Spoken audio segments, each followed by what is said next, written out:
through this project, it will highlight people to know what the asylum seeker and disabled people are in this country, and it will bring awareness.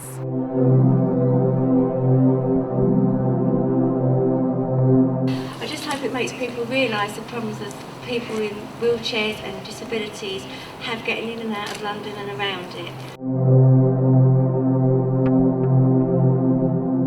All the work we have done towards this memorial all has a meaning for people like us, people with learning problems, and it'll become a brilliant piece of work for the public and everybody in the park.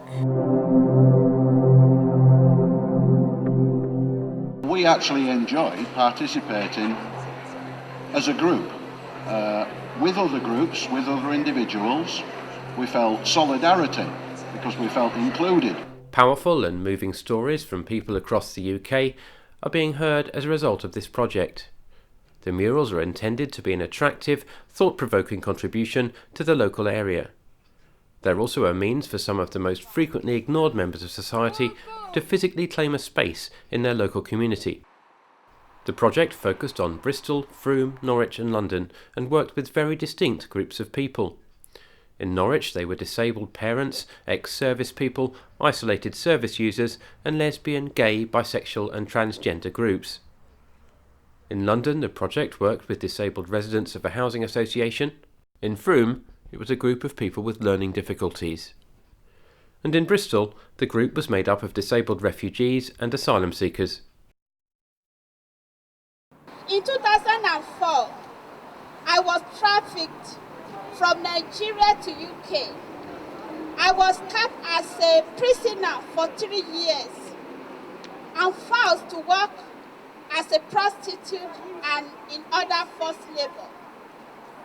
It was a terrible time and left me disabled with serious mental health problems, nightmares, panicking attacks, severe depression, fear, and anxiety, and not sleeping.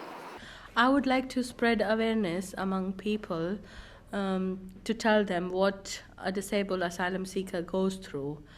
It's two in one basically. One, being an asylum seeker is a major stress and difficulty, and on top of that being disabled. So as a disabled person, I face double difficulties, double the problems than asylum seekers. The message is all about, when you look at the first picture, it shows you about people on residential holidays, what they really enjoy about it, and what they really enjoy the most is like spending time by the sea. The second picture is the barriers, which tells you all about the things that stand in our way. The main barriers for Sammy is a toilet, as she's hoist only. Having a toilet to allow her to go out for longer during the day. Otherwise they have to plan her intake of fluids so that it's not too much, so that she can hang on until she gets home. I've seen, I don't know how many people were here, let's say 30 disabled people. I've seen two or three of them in 25 years in Frome. They're all somewhere. Now, why haven't I seen them around the place? I mean, because I'm quite often in the town, I'm often in the park, you know. Now, so that may be because there isn't a toilet, so some of them can't go out because they can't. I now declare this mural open on behalf of all the disabled people in London and everywhere.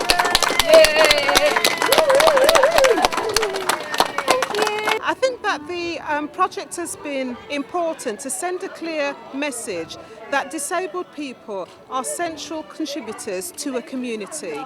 Often there's an assumption, right, that you only hear the voices of older people in terms of their needs.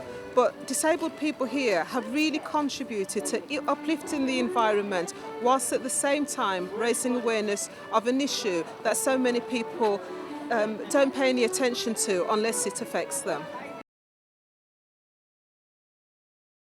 The Norwich mural is in two parts. One shows the difficulties faced by a whole range of people. The other is a celebration of the positive side of life.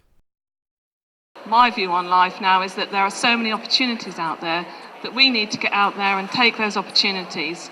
We want to love, we want to have relationships, we want to work, we want to do everything that everybody else does and just have a really good time. But we can't do that without the good support from the services or from our families. It just feels fantastic to create art as a way of expressing and sharing that understanding. I love the idea of doing that as a group and being able to put shared efforts together. And the ability to listen by service providers is one of the key points to come out of the research.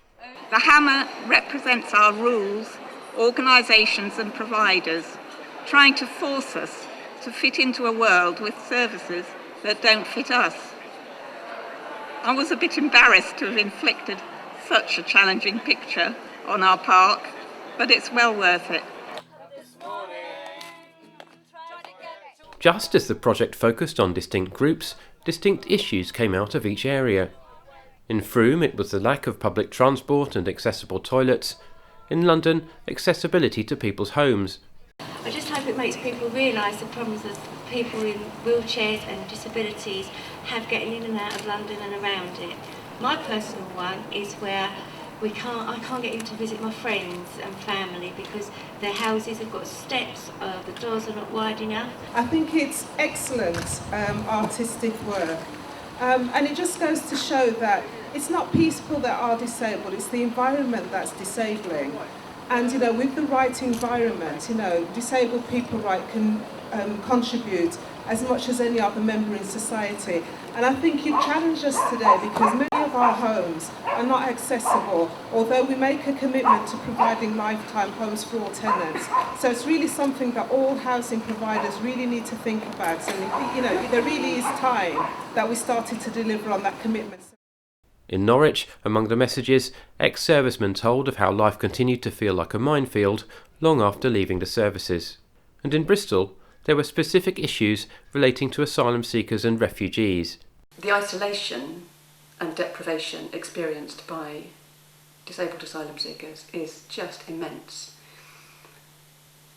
We're talking lack of some of the most basic needs you can think of, and we're talking lack of food, lack of shelter, lack of basic medical services. So did the doctor told you to take those tablets with food? الدكتور بتو كم حبانة لقى الخوارزم بخويتن. حبانة دوين أخواتم بيخون. Yes, after food. But you don't have the food. بلام خواردن تنية.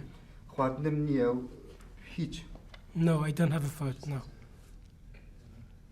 من لديوني نحن خواردن. Since yesterday, I haven't had anything to eat. And in addition to those very basic needs, there's a continual extreme fear. So on the Bristol mural you can see the picture of Mary who's jumping out of a house. Or one person who was involved in the Bristol mural, he said, to quote him, he said, "You know how much I'm scared of police. If you tell me cut my fingers off, not eat for a year, then I cannot go to police station ever again. I would do it. That's how scared I am." Another result of the project has been to build peer support through the mural making. It got us, servicemen, myself and a few others from the group, involved in actually participating in the mural project. The other members of Navigator have seen this now. They've been into Chapelfield Gardens to have a look at what we've done. And every single one of them is so pleased because they now feel as though they're actually involved in something that's bigger than just our group. Through the mural, I met a lovely people, and through the lovely people that I met, it gives me, the mural do it in my life as a counseling. It's counseling me because I met different people with different issues, with different situations, and through the mural, it gives me confidence and encouragement to know how to fight back. Some of the results of the project are already clear to see. I walk past that mural maybe 4 or 5 times a week. Every time I walk past it, there's at least 2 or 3, sometimes a lot more, people stood in front of it talking about it. The response has been fantastic.